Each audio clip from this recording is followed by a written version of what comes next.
ಜೈಲಿಗೆ ಹೋದಂತಹ ಮುರುಘಶ್ರೀ ಮಠದ ಸ್ವಾಮಿಗಳು ಮತ್ತೆ ವಾಪಸ್ ಮಠಕ್ಕೆ ಬಂದಿದ್ದಾರೆ. ಇದ್ರ ಬಗ್ಗೆ ಯಾವ ಮಠಾಧೀಶರು ಚಕಾರ ಎತ್ತುತ್ತಿಲ್ಲ, ಅಥವಾ ಯಾರು ಯಾಕಪ್ಪ ಮತ್ತೆ ಆ ಮಠಕ್ಕೆ ಸೇರಿಸಿದ್ರಿ ಅಂತಿಲ್ಲ. ಇದು ಸರಿನಾ ತಪ್ಪ ಗುರುಗಳೇ? ಈಗ ಏನಾಗಿದೆ, ಪರಮ ಪೂಜ್ಯ ಶ್ರೀ ಮುರುಘಾ ಸ್ವಾಮೀಜಿಗಳು, ಮುರುಘಾ ಶರಣರು, ಶಿವಮೂರ್ತಿ ಶರಣರು ಏನಿದ್ದಾರೆ, ಅವರು ಒಳ್ಳೆಯ ಸಾಮಾಜಿಕ ಕ್ರಾಂತಿಯನ್ನ ಮಾಡಿದ್ದಾರೆ. ಅದರ ಬಗ್ಗೆ ನಾವು ದುಸರ ಮಾತಿಲ್ಲ. ಯಾಕಂದ್ರೆ ಇವತ್ತು ಕೆಳವರ್ಗದವರನ್ನ, ದಲಿತರನ್ನ, ಶೂದ್ರರನ್ನ ಎಲ್ಲರಿಗೂ ದೀಕ್ಷೆ ಕೊಟ್ಟಿದ್ದು ಮುರುಘಾ ಶರಣರೇ, ಶಿವಮೂರ್ತಿ ಸ್ವಾಮೀಜಿಗಳೇ.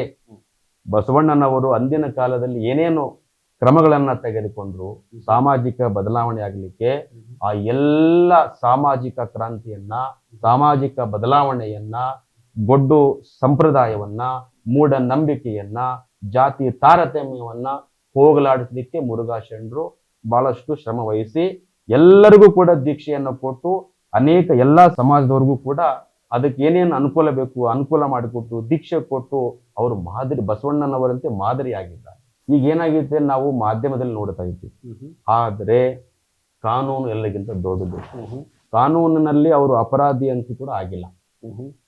ಟಿವಿಯಲ್ಲಿ ಒಂದು ಚಾನಲ್ ಅಲ್ಲಿ ಒಂದೊಂದ್ಸಲ ಬರ್ತವೆ.